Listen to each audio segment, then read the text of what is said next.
Hi, and welcome everyone to episode 3 of Soul and Science. My name is Nyana Sabharwal, and I am a trauma therapist.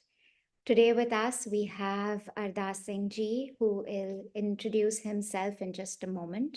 Our conversation together today is to unite Western psychology with Eastern wisdom. And our focus today is on the soul and essence. Where do we come from?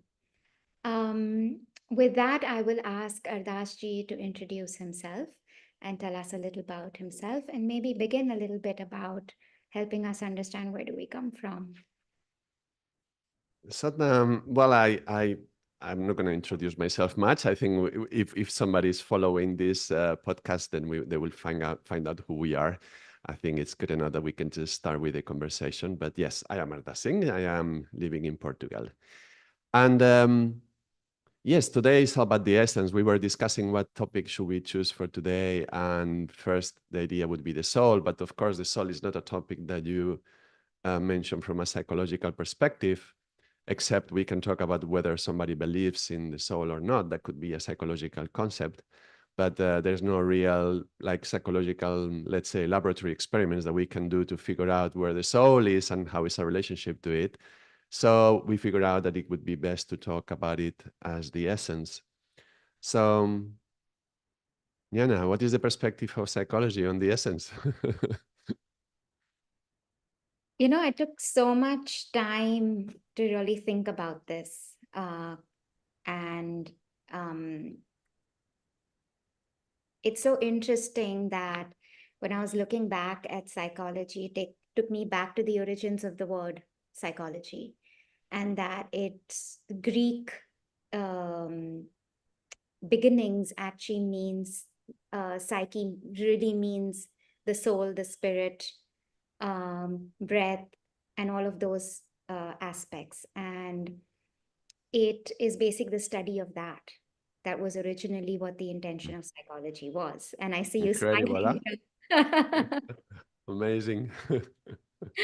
And when we look at putting that together, we're looking at basically the study of life and breath, which was psychology. And then somehow along the way, because things that need to be studied, need to be measured, and need to have all of that, it became more pathology oriented somewhere around the 1800s. And then fast forwarding later on, there were people like Carl Jung and Roberto Asagoli, and who brought back the conversation of the essence and the soul. And today, modern psychology that talks about the world of trauma for specifically like Dr. Gabor Mate or internal family systems, or even something as uh, you know behavioral as dialectal behavior therapy talks about the soul, the essence, and something called wise mind, which is very similar to buddhi mind, which you might want to explain a little bit more about, and talks about this area of contemplation and the role of awareness, consciousness, soul, and essence in our ability to heal, and that the disconnection from that is where the pain and the discomfort and the dis-ease is coming from. And so there's almost been this trajectory that we began with the original intent, which somehow got lost and again around the way, and we're kind of finding our way back to really understanding what's going on within the human being, and why is there actually even an increase that we're seeing in this disconnection, or more people in suffering and pain and illnesses than we've ever seen before.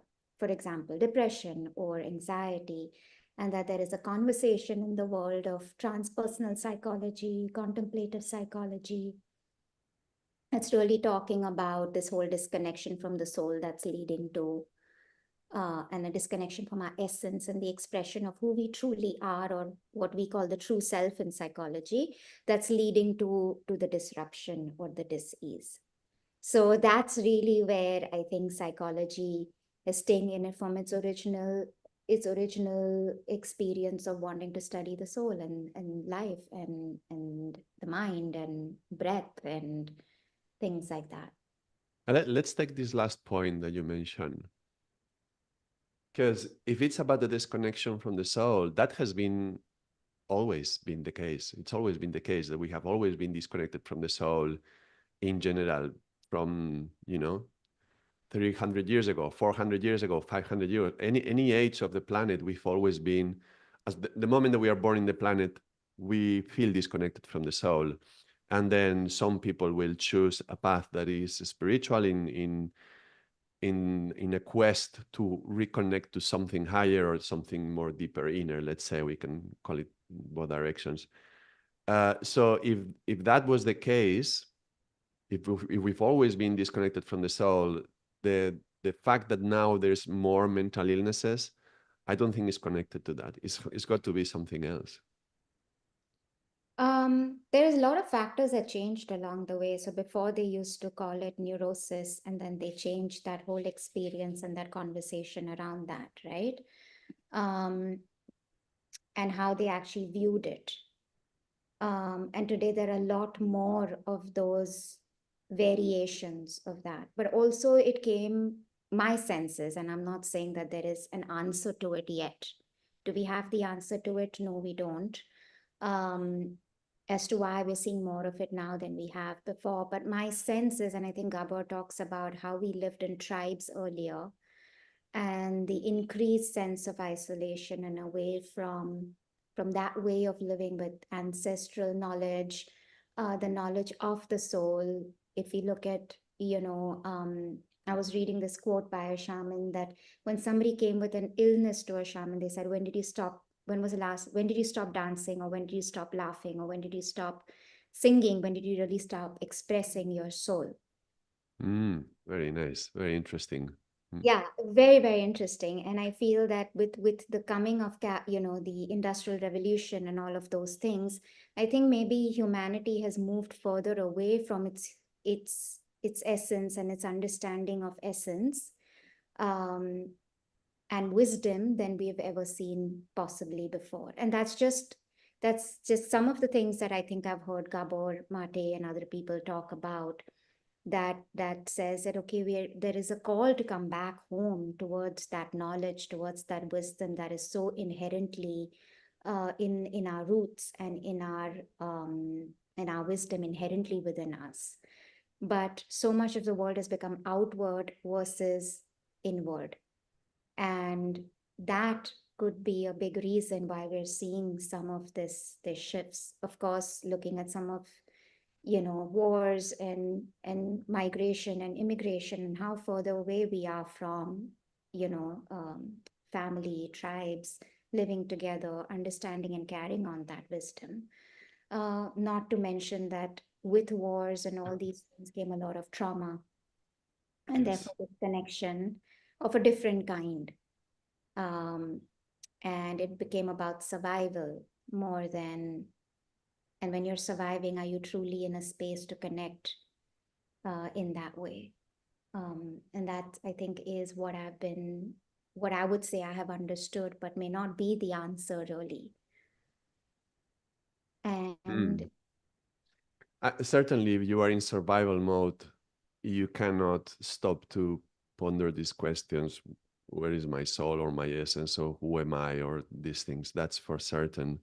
So the more critical becomes people's lives, like right now after COVID, there is a huge struggle economically. I see it all around. We were just talking this morning with somebody as well, that we see, like for example, the yoga trainings are being canceled now. Why is that? A lot of them all over the world. Why is that? Because I think partly people have to concern themselves with basic survival. If you don't have enough money to sustain your family, you cannot think about enrolling for a training that's going to take a year. Is going to be a financial burden on the family. So the moment that people are struggling with survival, you don't have space and time for questioning yourself and reflecting upon these ideas, like my soul, for example. Um, I think the struggling has always been there. There's always been some struggling, but I like this idea of how we are going away from the tribal living. And the more we are interconnected, the more um, we have our lives online, and we are exposed to people who are not from our tribe, people who are anonymous, giving us feedback on ourselves that we don't know about. So that happens. I don't know this person and they're giving me a feedback on myself. If it's somebody from my tribe, I'm going to trust it because they are close by. But if they are from far away, what am I going to do with that? And if I take it very strongly, whatever feedback I'm getting, and especially criticism, then I am going to be very sensitive, because there's always going to be somebody who's going to criticize us, and there's always going to come, from if you're exposed in a place where people who don't have any kind of responsibility, like you are visible online and they are not visible, so they are anonymous, they can say something to you and they have no responsibility back. So they can be saying things about you, and then you are like, oh my god, that's how people see me, and then you start questioning yourself. But this is the concept, yeah. Yourself, this self, who is that? No, who is that self that we are talking about? That goes back to the essence. What is my essence? And how much of what they are saying, independently of whether it's true or not, it's about my essence, or how much is it about the other things that are not my essence. Mm. So on one side, yes, this interconnection and this global online living is pulling us away from this the security that we may find in a tribe, and we may feel more insecure, and that could make us question our own essence as well. At the same time as well, this capacity to connect online to many cultures has other benefits. No, there's always both sides of the coin. There's also on one side, we have access to some teachings which are very ancient, and they used to be secret, no, because they were sacred, so they were kept secret. Mm. And now they are open, and you can just Google it, and you can find all the information. Something that somebody would have to go to a monastery and be in the door of the monastery and brushing the doorsteps for maybe 10 years for the main monk to let you in, because they notice that you are disciplined and you have commitment and the resilience and humble, and they say, okay, you are welcome, now you can go in. And 10 years to go in, and then they give you a little bit of teachings, right? Yeah. Nowadays you can just click and then you have access to these teachings. So that's great.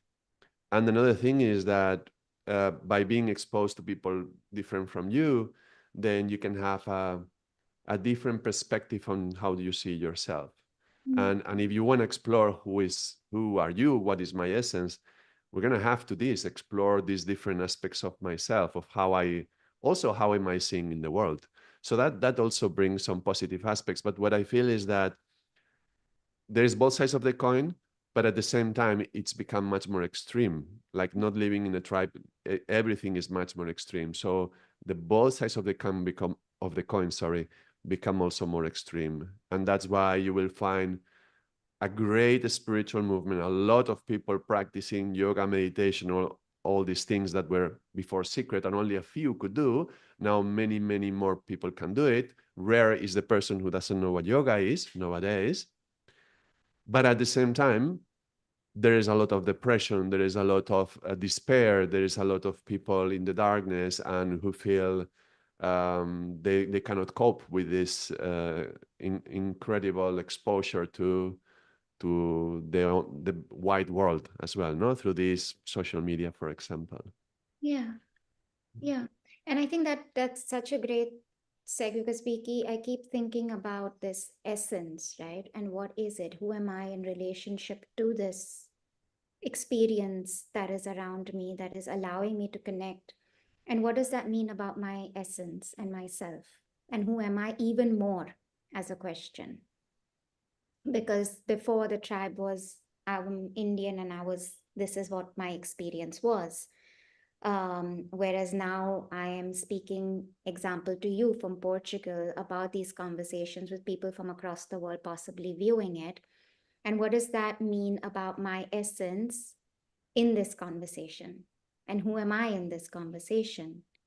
Right? And that there is a difference between what I do, which is I'm a trauma therapist, to who am I, which is the essence and the soul. And to separate the two, which in many cases has become one. So when you are asking somebody, who are you? They're like, I am doing this job, but doing is very different from who you are, Right. right? And Doing that or is, being. Yeah. yeah, yeah. And that Right. is the essence of this conversation today. And I was just wondering, from your, from the ancient wisdom, what do we see as essence and soul?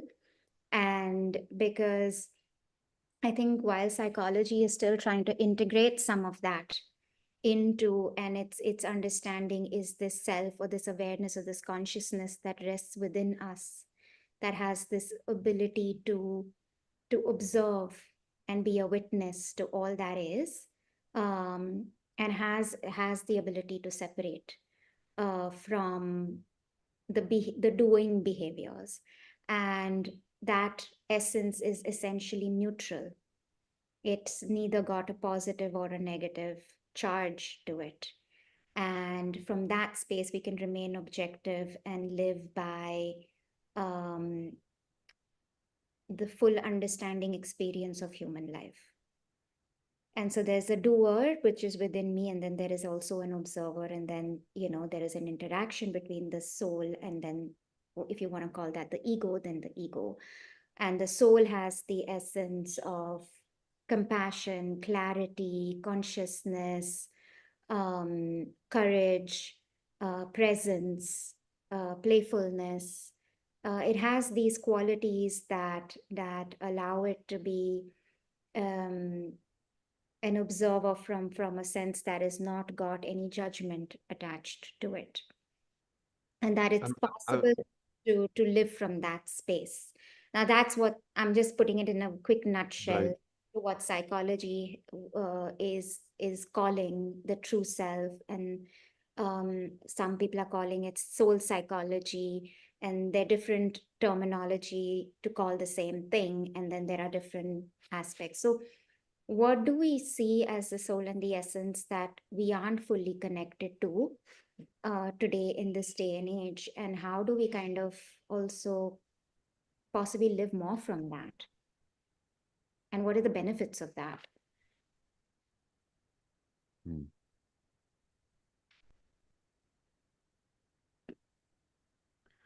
Well,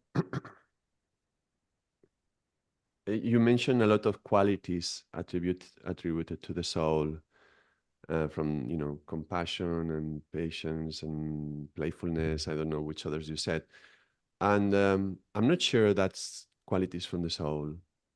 I'm not entirely sure about that because the soul is something.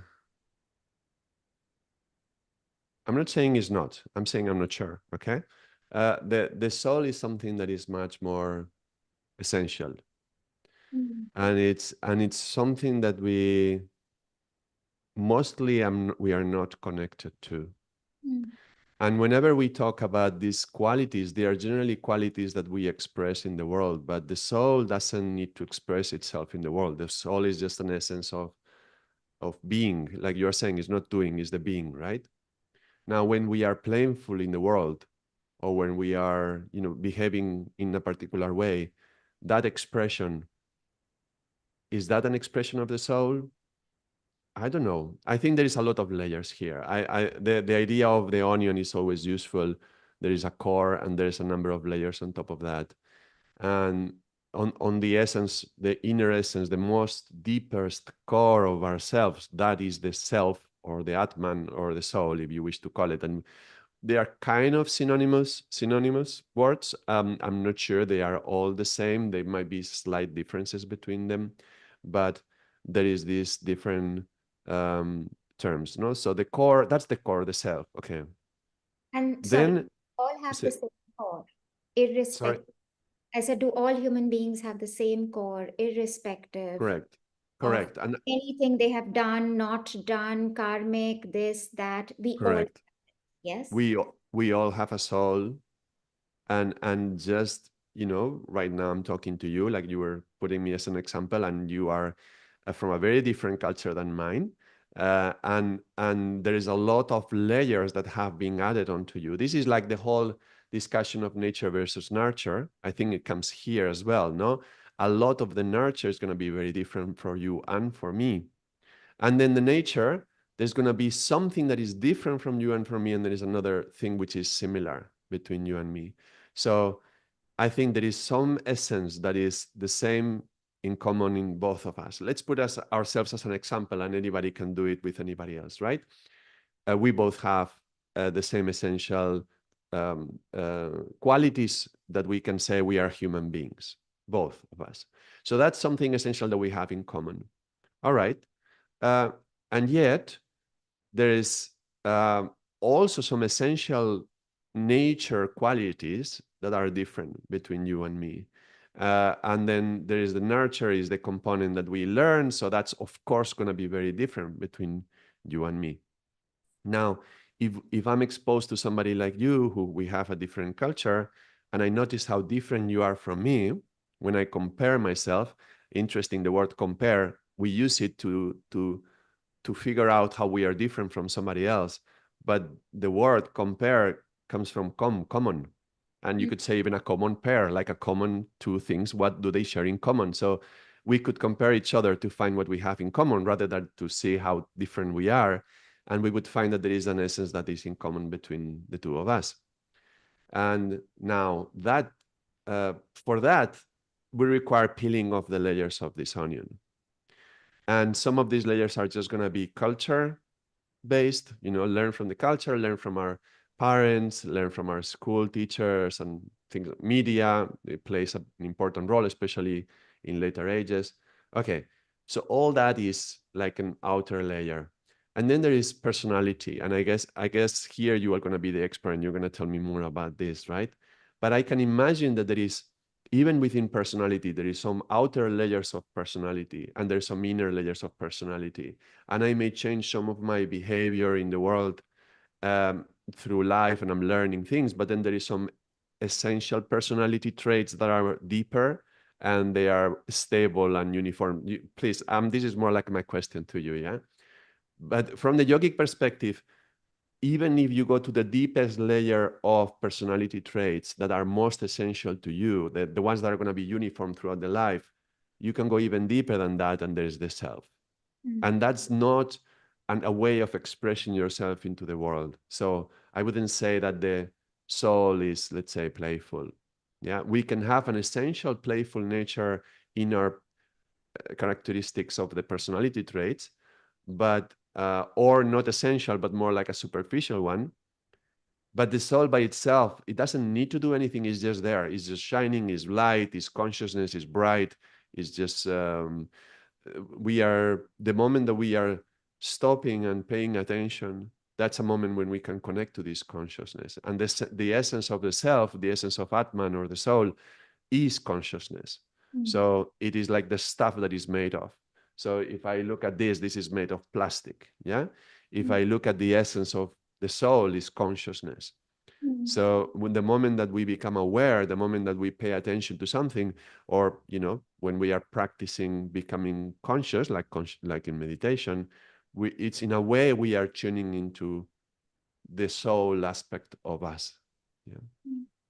Does that make sense? And what's the perspective from the psychology on the different levels of personality? So I think a lot has shifted, Ardaas ji, I think, and I'm speaking from a trauma perspective specifically, that we are born with this essence. And here in psychology, we're talking about it with characteristics of the true self. Soul, true self, consciousness is kind of this observer, right, which is sort of neutral. And then there are these aspects of us, right? Or a temperament that we're born with, right? And then along the way in life, if things happen, right? Growing up, you may have losses, there might be abuse, there might be all of these events in one's life. And today we're beginning to see this personality as also a series of maybe coping strategies that would become a part of that existence of that individual, that is responding to the events and to these belief systems that we create based on these events. So, for example, the soul is neutral. It It has no beliefs, it has no needs. It just is, right? It's conscious. Correct. Then there is this identity that is created, that is Nyana.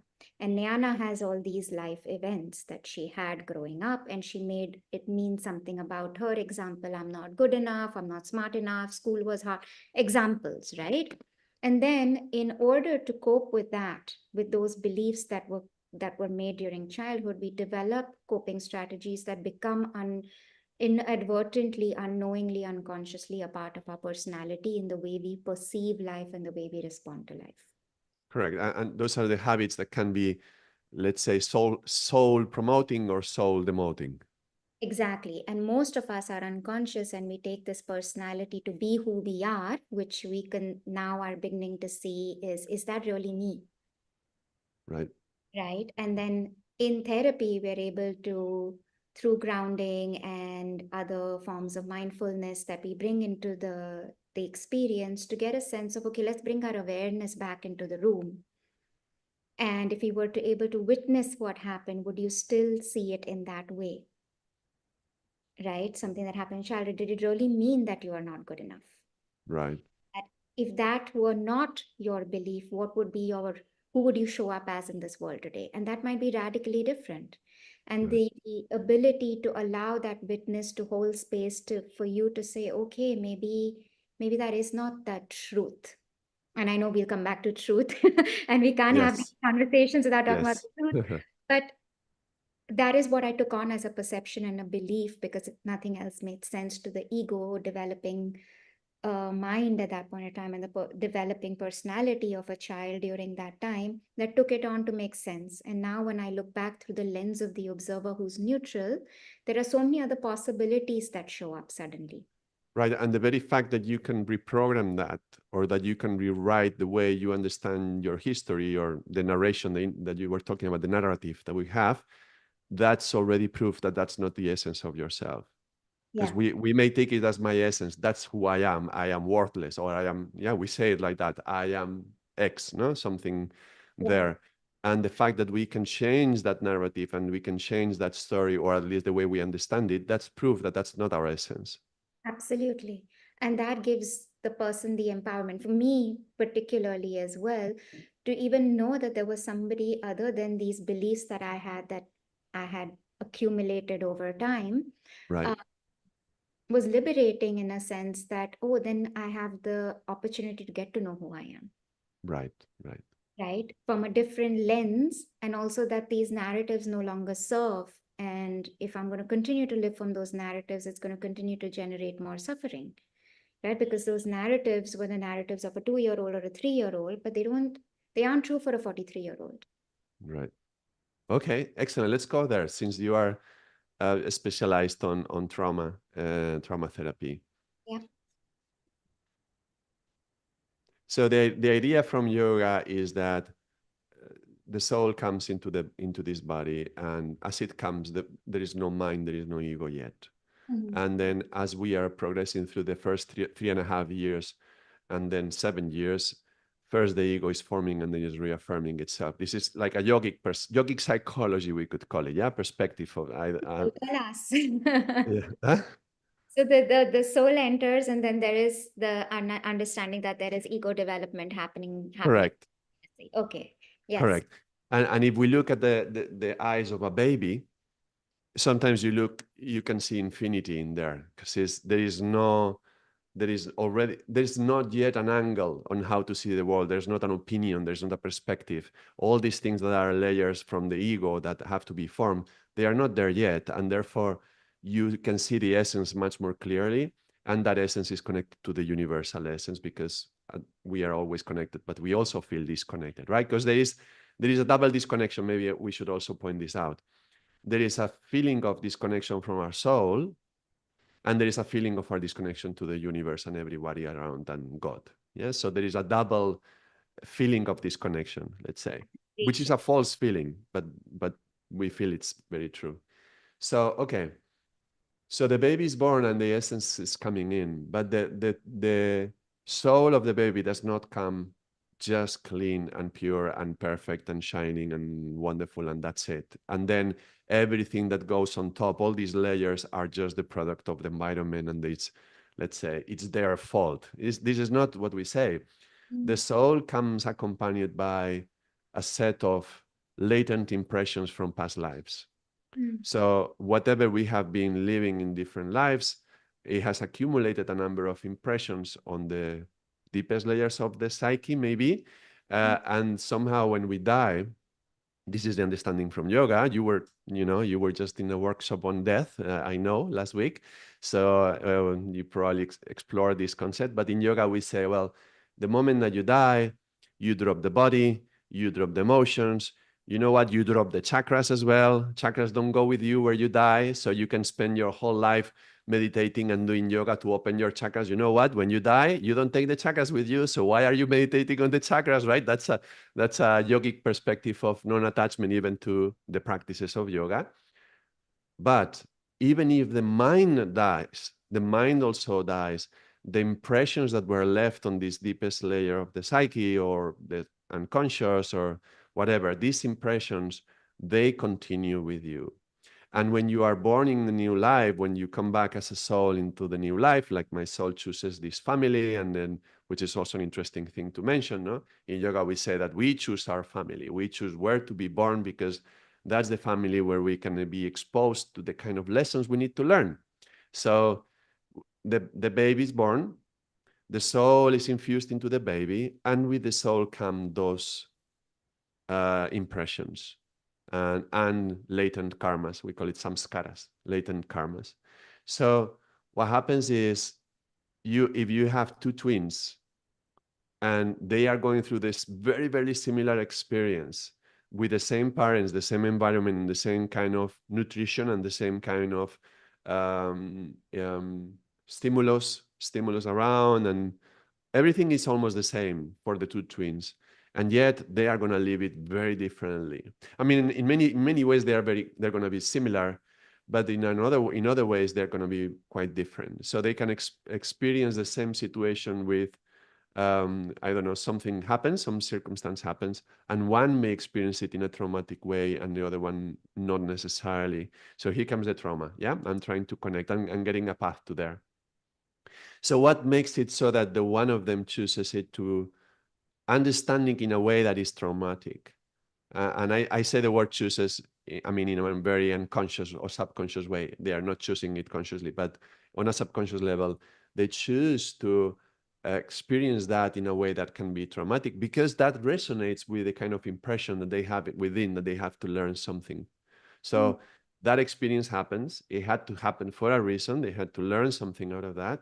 And they choose to interpret it in a way that could become traumatic and later go through the process of healing that in life. And we all have a number of important lessons that we need to learn, and we go through life learning these lessons and hopefully releasing some of those impressions so that when we go away from this life, we have less impressions than before. And if you um, are graced and are able to remove all the impressions from from this attached to your soul, let's say, that's when we call a person gets liberated. That's when a human being has reached that stage. He's liberated, he or she is liberated from these latent karmas, and they don't have to come back as a reborn. They don't have to be reborn. They can just um, stay in the other place. We're not talking about that now, but let's say they can just go into the other realms, and then so our duty as we are coming through life and as we go through life, and maybe not duty is the word, but what we are doing is just learning from these experiences. Now, okay, some of the experiences are going to be traumatics, and some of them are going to be just an experience of pain or even suffering. And this comes where this is something very important as well, because pain and suffering is different, and we can go through pain and not suffer, and something that is not necessarily painful can cause us suffering. So pain is not a sign that there is something wrong with it. mm. Initially it is, because we are designed as animals to react to pain. I don't know if we talked about this in the podcast. No, have we talked about? No. Okay, because sometimes I confuse with other videos that I do. So, okay. So as biological creatures, we have an incredibly intelligent system that has programmed us over hundreds of thousands of years as animals becoming humans. Uh, that if there is something that could endanger you, now we come to the survival aspect, then it's going to produce pain. So be careful, right? So if I strike myself against a wall and then there is blood, I'm going to feel pain. For me to know that that's be careful because you could get an infection and you could die. So it's there to protect us. And the thing is, we on a biological level, we are programmed to avoid pain and seek pleasure. For example, finding natural sugars in nature is not so easy. If you think about in the wild, going and finding some wild berry, that would be great. So the wild berry is sweet and is wonderful for the system, and you want more because you need that to survive. Now, in the society that we live now, you can just open the drawer, go to the supermarket, and find lots of chocolates and sweets. So that's not natural. And so the same mechanism that made us survive over so many hundreds of thousands or millions of years, now it goes against us because that pleasure-seeking behavior, no, let's go for that sugary thing, is actually not natural to find so many sweets, and therefore is gonna put us into trouble and then cause all sort of problems later on. So pleasure is not an indication of something that is good for us, and pain is not an indication of something that is bad for us. So you were talking about disease, and disease, the word is like unease, something that is not easy, and yet we have to figure out, be careful, because as long as your survival is covered, as long as your life is covered and you are safe, which is, for most people, we are safe. We don't have lions attacking us at night, so we are quite safe. Then the quest would be for thriving. Yeah, not survival, but survive or thrive. This is the thing. So if I want to be in a quest for thriving, I have to, in a way, get out of my comfort zone, because where I am right now, this is not. I haven't found the my true essence. We were talking about the true essence, no? So if I want to explore what is that true essence, I have to find new ways to find myself, in a way, find new ways to the world is a reflection to ourselves. So exploring different parts of the world will give me a reflection towards parts of myself that I don't yet know, to see if I can get into contact with that essence of me that I don't yet know, because I feel disconnected from that. But to do that, I have to go and meet unfamiliar people, and I have to meet people from other cultures, and I have to be exposed to situations which are not comfortable, because we would be very comfortable in the tribe and we can survive in the tribe. But I think it's a blessing that we are getting out of the tribe culture and we are now exposed to the worldwide world, and we are open and connected to so many different people, because we can be very lazy when we are in our little group of friends, and we can not challenge each other, because if I challenge you, you're going to challenge me. So I'm not going to challenge you. And, maybe you smoke some cigarettes. I'm going to let you smoke because I don't want you to tell me that I shouldn't smoke. So, we are friends. That's how we determine that we are friends, because we don't challenge each other, right? It becomes like the comfort zone. And yet, if we want to thrive and we want to figure out what is our true essence, then we need to get out of our comfort zone. And that is uneasy. So how incredible that the word unease, very connected to this is, and maybe that's why through trauma we can learn a lot. We can figure out parts of ourselves that are hidden. I spoke a lot. I don't know. Maybe ideas are coming to you. What's your idea from the psychology to everything I said? So, 2 points that really stood out. One is I'm going to read a quote by Carl Jung because that really, really resonated with me. Is there's no coming to consciousness without pain. And people will do anything, no matter how absurd, to avoid facing their soul. Wow. Wait. That's the second one? Yeah, it's part of the same quote. Oh, hold on. Let's stay with the first one. Say it again. There is no coming to consciousness without pain. That's incredible. I can totally recognize, when you suffer pain, you are conscious. You can try to be distracted with something else. You can, sit on the sofa and watch TV. But if you're experiencing pain just from laying down on the sofa, you're going to be conscious. You cannot distract yourself from something else. So pain is consciousness. I Yeah. remember I remember this very line in a course I was doing on a meditation course many years ago. That was like 20 years ago, maybe, and or 17 or something.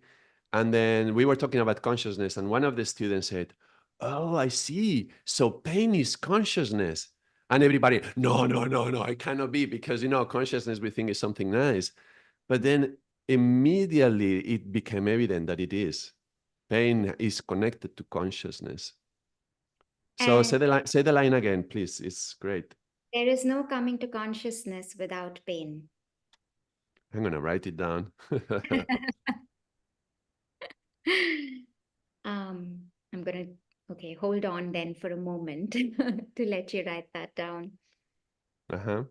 I got it. Yeah. And that's really profound because there is a lot of pain in human life.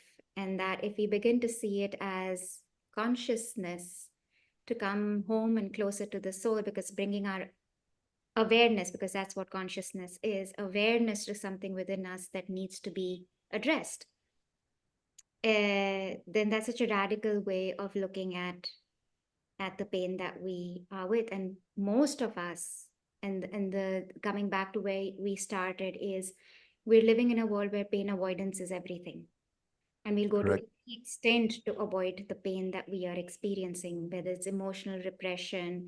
Right. I know Alice Miller talks about depression as a repression of emotions, right? And emotional repression is such an uh, you know thriving sort of way of being today. While you're surviving, actually, you're doing anything to avoid the pain, whether it's addiction, whether it's using of, other forms of distractions, literally, to avoid and move away from the part of you that's calling you home, right? And then that's where Carl Jung's other thing says it's a privilege of a lifetime is to become who you truly are. Where wisdom reigns, there is no conflict between thinking and feeling. And Good. That's an alignment, eh? yeah, Inner internal alignment. internal alignment, internal Hmm. coming home of essence, where your mind and in your feeling and you're coming into your authentic self, and there is an expression of your essence that begins to occur. Hmm. Very nice. And psychology talks about it in that way, and most of what we do is to help people bring their awareness back to what is the pain actually, and let's sit with it and what is that trying to tell us. And in understanding and unraveling that one layer of the onion, taking that peel, the more layers we undo, the closer we're coming to the bulb of the essence. I am. I want to share also a quote. This is from Guru Nanak, and in the Sri Guru Granth Sahib, he says, "Pleasure is the poison and pain is the remedy." Mm, This is so close, huh?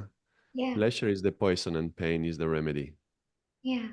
And again, coming back and understanding the Buddhist teachings as well, is not about pain, it's about suffering, right? It's about letting go of the suffering and wisdom. You're bringing the topic of wisdom.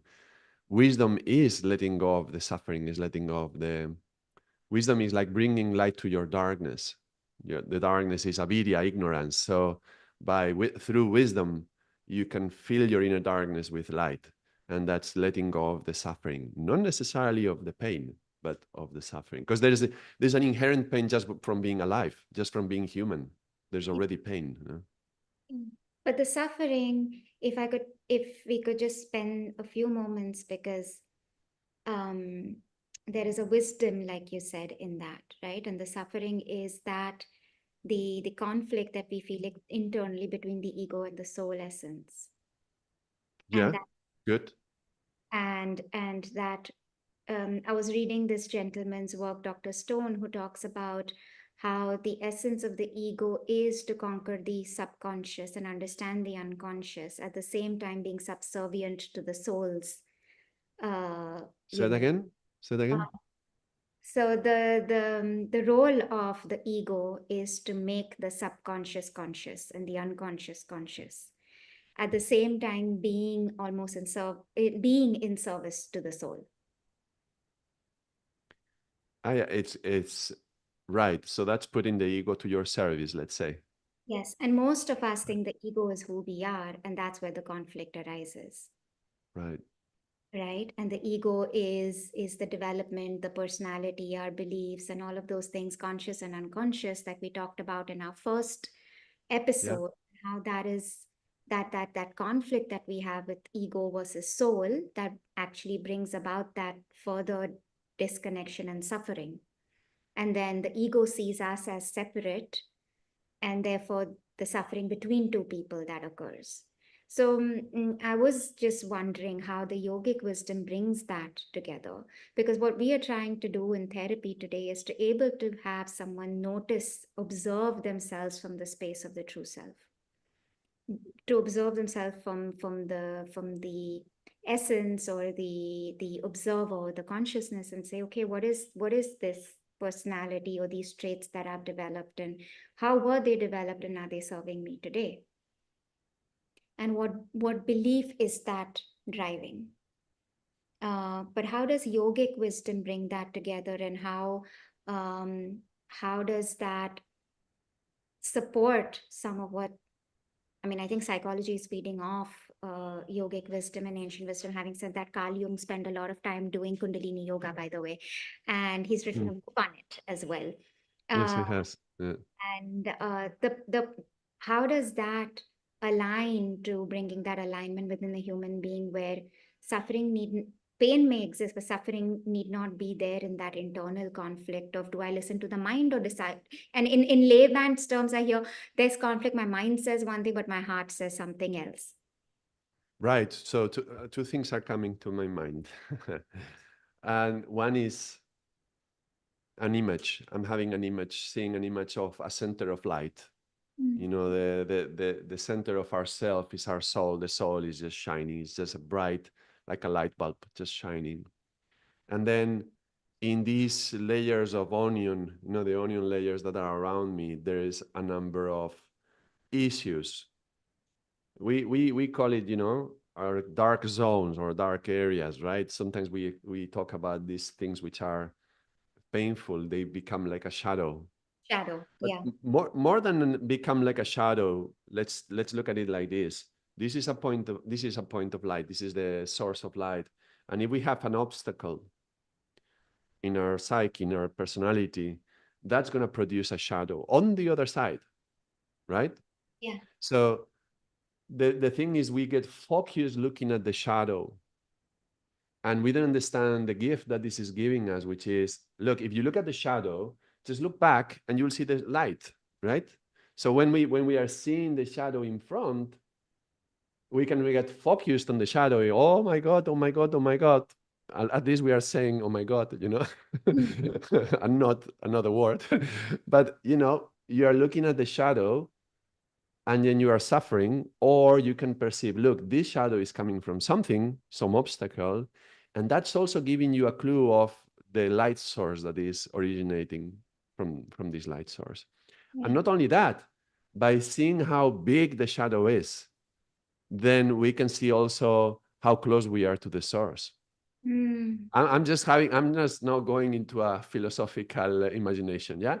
I But have it because this was what really helped me, because I was so focused on looking at at the shadow that I forgot that the source of a shadow is always the light, correct, right? And so where is the light within? yes, Right? And when you notice that light, then you're like, aha, I'm both shadow and light. that's right. Well, I am in the essence, I'm light, Yeah. In but essence, I'm light. in my totality, there is shadow as well. There's both. Yeah, there's yin and yang. Yeah. Yes. So and if the obstacle is very close to the source, the bigger the shadow is going to produce, Mm. right? You take a point of light and you get very, very close, you're going to make a big, big shadow. So sometimes the biggest shadows are actually the ones that are giving us the clue how close we are to the source. Mm. Something that looks unsurmountable, something so huge that is clouding my whole perspective of life. Like life has no meaning if this is the case. Well, then if it's so radical, maybe there's something about this that you have to learn, and that will be the meaning of your life, right? See, if you find life has no meaning because this happened, pay close attention because there is something there that can give your life meaning because you are so close to the source as well. Can you explain that? Because I think that's really beautiful and profound and really important. It's Uh, just a metaphor, right? And I'm just doing a visualization, an image. If you yeah. have a point of light, the closer that you get, the bigger the shadow is going to be. And sometimes the shadow is so large that it seems to darken the whole life experience. And then we are looking, but we are looking towards the shadow. We are not looking back. We are looking towards the shadow, and we experience is such a dark moment of my life. Everything is meaningless. Everything is dark. It's like I see no up, no out. I see no way out. Life has no meaning. Well, if this shadow is so huge, this is giving you a clue that you are close to something very relevant to your life Mm. because the obstacle is very close to the light. So whatever you can learn from that experience, because there's always something we can learn. No matter what happened, there's always something we can learn. Whatever you can learn from that experience, because that's another thing. People are just junkies of experience. They just want experiences for experience sake, like bungee jumping, just for the sake of bungee jumping or whatever. Well, life throws us a lot of experiences. It's not about having an experience. It's about what do you learn from that. Mm. Even spiritual experiences, some people go to a yoga retreat and they have a nice meditation experience. Maybe they see bright colors, or suddenly they can see auras, or they can have a little glimpse into their future, or something that is not rational. And then they get so fascinated, they spend the next 20 years trying to replicate that experience, going back to meditation, hoping for those lights to appear, hoping to see again the auras, or hoping to see a vision of the future. That was just an experience from before, but we get very attached to it. So any Mm. experience, no matter how beautiful it is or how dark it is, there's something we can learn in it. It's not just about the experience itself. So if we are having an experience and it's so dark and it encompasses everything, you don't see beyond the horizon, whatever you can learn from that, and there's always something we can learn, that lesson, because it's so big, it can be the closest you can get to your light source, to the essence of yourself. I think it makes sense. Yeah. Which brings me back to how would you define, or how does one, from the yogic uh, standpoint, strengthen that connection to soul and essence? Because if you're living from there so much more, we're living more consciously, more aware, more in control and mastery of our responses, which is honestly all that we have really control over. We may want to control everything because it's come from a space of fear, or fear of the unknown, or loss of control, or needing to know.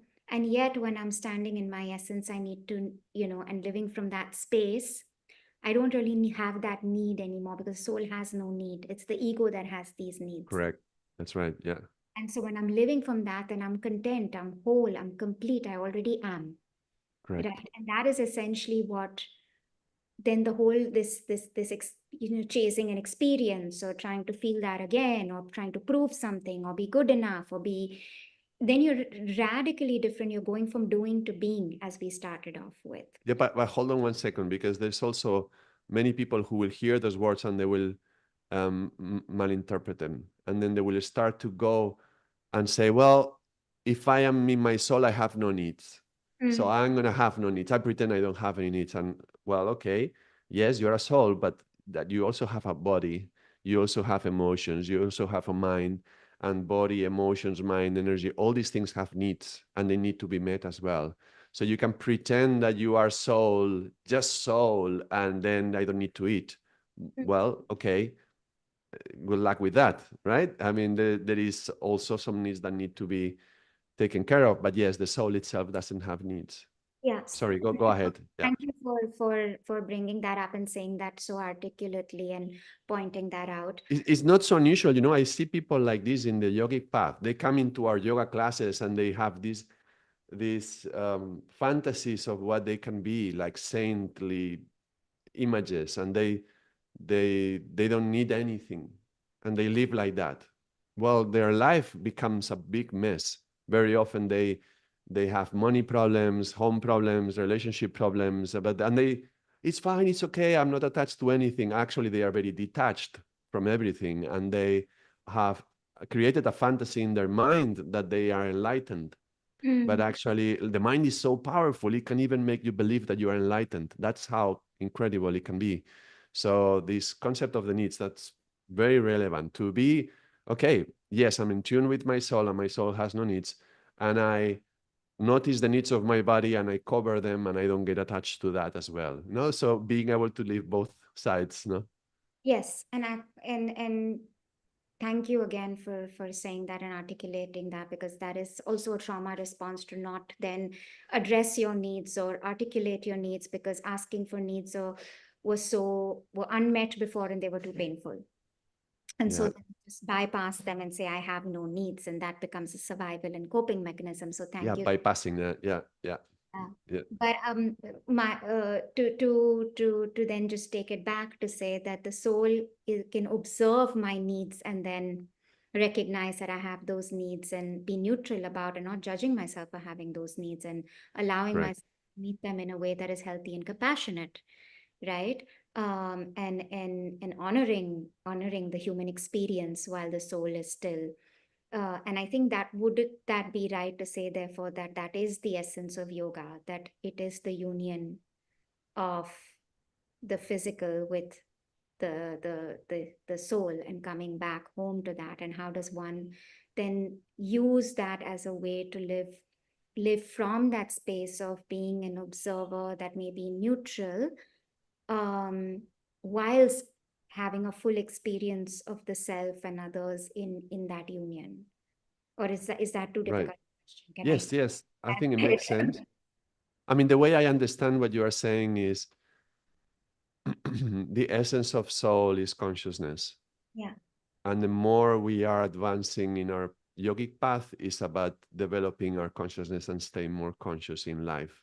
And that includes being also conscious of the needs that we have and being able to satisfy them without being attached to them. And this objective you were asking of yoga, it would be one of them would be, so to be one, yoga means union, so to be one in my body, emotions, mind, and spirit, so that they are all aligned, and then I can consciously experience all that alignment. I think that would be like the first bridge of my separation from the soul. The second one, and most important, that would be, most important, the two of them are important, but the second one would be this separation from the universe and from God. That would be the second level. So the first level is the separation from myself, my essence, to bridge that separation, bridge the gap, apparent separation, apparent distance, apparent disconnection, which is not true, but that's how we feel it. And second one, again, to bridge the second gap, that we are connected to everything. So Yeah. let me ask you something, because you worked a lot in therapy and you've had lots of clients who've gone through deeply traumatic experiences and they've suffered a lot and they've gone through pain. And I'm sure you have plenty of these cases where they have been in the darkest point of their lives and they were able to turn around and see some lessons. So this example that we were giving about the point of light and the obstacle and the darkness, can you say something about some case that you will remember without specifics, but what that person had to do to go through all that darkness and learn, and the impact that that learning later had on what they gave meaning in their life? Yeah. So I think what really is the understanding that I am not the pain and I am not just this. experience and these beliefs that I have made about myself, which is causing me the suffering or the events. There's something more to me than that. And that in connection with that true self and the soul and the understanding that, oh, I am also this true self and this soul. And if I can connect with that, which takes a long time because you have to first get into the body as well to able to connect to aspects of yourself that feel safe to be viewed in that way, because I'm so used to seeing myself in a certain way. Like I said, the closer you are to it, the bigger it is and more unsurmountable it is with in some cases, and the pain is then deeper because it may seem like there's no way out, or this is how I have to live with this pain. And in this particular case, it was connecting back to, oh, there is another part of me that I don't even know exists. And when I'm able to sit with that and observe it, suddenly something shifts. Suddenly that part that was disconnected, I begin to say, oh, that feels so much more like me. There's an aliveness to it almost. So that feeling that felt like the only pain way to deal with the pain was to numb, for example, or distract. I'm not doing that anymore. I'm able to sit with this pain and realize that I'm not just only this pain, there's something more to me than that. Mm. And that over time, that fear of the pain also reduces, or the fear of what I may see or may find out reduces. The fear of the unknown, that I'm carrying something that is so terrible in me that cannot be acceptable or loved or worthy or deserving, begins to lose its fold in in that person's life. And there is a sense of, oh, then let me look at what else life has to offer. So while this is still happening, the pain and the grappling and sitting with it and understanding that there is there, and oh, I made this mean this about me, and that may not always have been the case. Now there's almost space in the body to create new beliefs in new ways. So then that what which was stuck in this person meant that he could go out and actually experience life in a different way. And the interaction with life changed, the interaction with people changed. It wasn't all fear and all pain and therefore shutting down and isolating. Mm. And in that experience, there was more gifts that were showing up in, oh, I didn't realize that I'm a good listener also, or or that, oh, suddenly I realized that I'm really good at writing and I can write this experience of my pain that people are connecting to. That could be And very suddenly healing. my Yeah. life has more meaning in just feeling, but no, now I'm more empathetic and I can understand people and I Mm. see where they are coming from. But now I'm not just saying, yes, I'm beginning to say, hey, when I had this experience, this is what I was able to see and do, and maybe you can too. And that's where we're at, in different stories. But this particular individual who is now wondering, oh, is this even the space that I want to be at, and when I want to go deeper into my experience of what gifts I have that I'm beginning to recognize, and what can I do with this writing that I've uncovered, that is reaching out to people and people are connecting with. Mm. And suddenly the pain or the experience, like you said, gives in itself a meaning. Yes, and also reaching out to people, they can notice that everybody suffers, everybody is in pain. Yeah, So it becomes less personal as well, no? absolutely. And I mean, if I look at my support group, and as more people are coming in with loss and bereavement, there is an understanding of I am not alone. Mm. And we have a shared experience, and that we are talking about that. And in that understanding, there is also this deep quest for truth, and understanding, okay, if my soul, so we start, if then it takes you on to this path of questioning and inquiry, right? Not necessarily why, but where does the soul go, what happens to the soul, and suddenly inadvertently it brings you up to this question of soul, which maybe I wasn't thinking about before this event occurred. And then I'm beginning to explore the soul. And where is Right. my soul then? Right? And it brings you on to, it has brought a lot of people, whether they were in the support group or whether they come in with to say, okay, how can I then therefore give this message out to other people that there is healing, there's hope, there is a soul, there is all of these. Suddenly the messaging changes for that person, and there is a new meaning to life, because all of us are looking for meaning and purpose. I really like this. Let me just highlight something that you just mentioned, because there's been a whole path to that person's journey, Mm. but it's always a very good sign when at the end of the path they are sharing what they learned. It's not just that they learn something and they are applying it, but also they are sharing it, being it teaching or writing, and then distributing that in some way. But that's the sign that you have completed the journey of the lesson. The lesson has to, you have to receive the lesson, and then you are the student. But the moment that you are teaching it, or showing it or sharing it, then you are the master, no? And you become a master of your own experience. So whatever has happened is being transformative, and I changed it, and now I can give something back out of that. That's always a very, very good sign that they reached a great conclusion to that experience. Yeah, and that Awesome. we share it.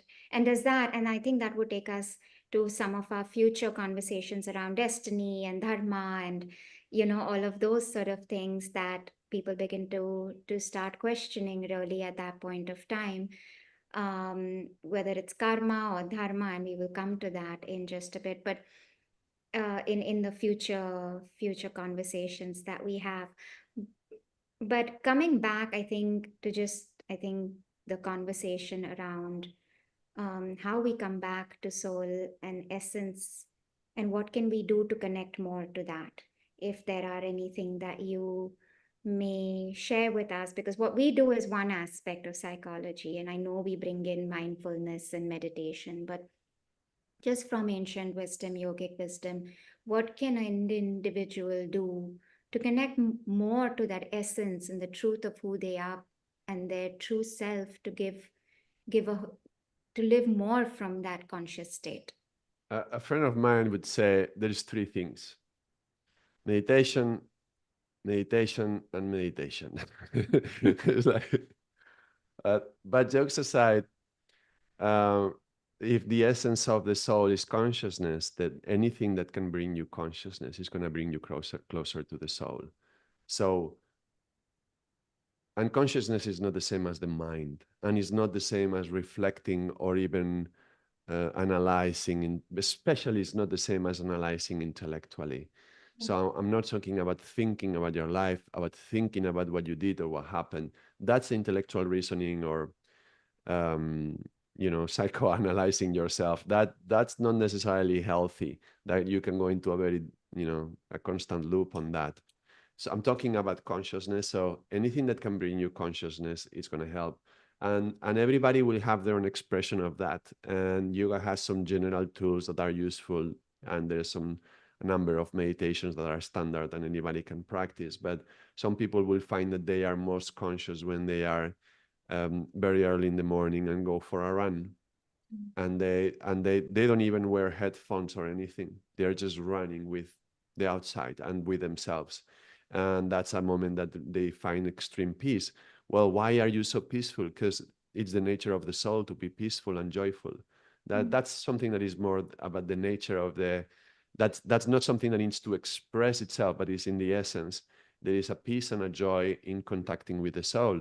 So just, early morning, get out, go for a run in the darkness. The day has not, the sun hasn't come out. Everybody's asleep and you're alone in the road. That could be really, really bring you closer to yourself. Another person, that would be scary, right?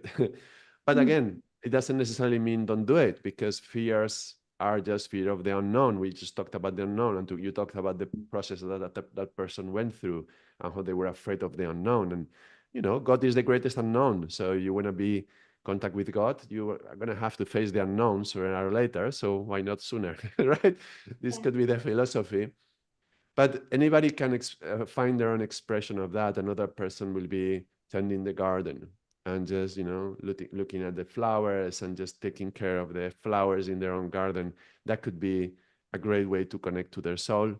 So anything that brings you consciousness, I think that's going to be a great way to connect to the soul in general. Then specifically, every person is different. In universally, yoga has plenty of tools for doing that, like for example, meditation. And I have just one question before I think we're coming to sort of a close is how do I know I've connected with my soul? You said it has a sense of peace and joy. Um, Yes. Yes, I think so. And you see, if you ask that question that the mind is wanting to doubt. You see, mm, when you ask that question, that's the mind, and the mind always is always ready to doubt. And we have to be able to surrender that doubt at some point, mm, and let it go. Because if we keep doubting, it's just gonna sabotage whatever experience is meant to come. So we can be, meditating, and suddenly you feel the energy coming up through your nadis, your energy channels, and your chakras are opening, and you're like, whoa, whoa, whoa, what is this? And you have an incredible experience. 10 minutes later, 1 hour later, or next day, you're gonna think, did I just imagine all that? And then you doubt it. And when you were in the experience, you knew. But mm, then when you are not in the experience, are you going to doubt it and then sabotage whatever you got out of that? Or are you just going to trust and let go of the doubt of the experience? And I mm, think that's something we need to choose to do. That's something that we need to consciously choose to do, to say, I'm not going to doubt whatever I got when I was in the light. mm. Now I'm in the darkness. I'm seeing all this shadow in front of me. But my life has not always been like this. And there's been moments of light. And I got something out of those moments. And maybe it was one of these conclusions, like your client, like figuring out, you know what, I'm not just this. I have other qualities. So there's other virtues in you and other qualities. When you are in the darkness, just don't allow the doubt to come in, because when the doubt enters the mind field, it's like the little worm in a barrel of apples. Yeah. A little worm, it will eat all of them. So you cannot allow the doubt to go like this. But I'm not saying blind faith. I'm not saying that. I'm saying you've had a glimpse, and you were in the light, and for a moment you felt that you exist, and Mm, that's an experience of peace and joy, and just awareness and see clearly, right? yes. Okay, wonderful. When you are there, the point is not when you are there. The point is when you are not there. When you are not there, you just have to surrender any doubt and decide, I am not going to question that experience. Mm, What I'm going to do is, next time I am in that experience, I'm going to question, where am I? What am I? Who am I? mm, That you can do. But I'm not going to question it when I'm in the dark. So mm. don't question the day or the light in the darkness, let's say. Beautiful.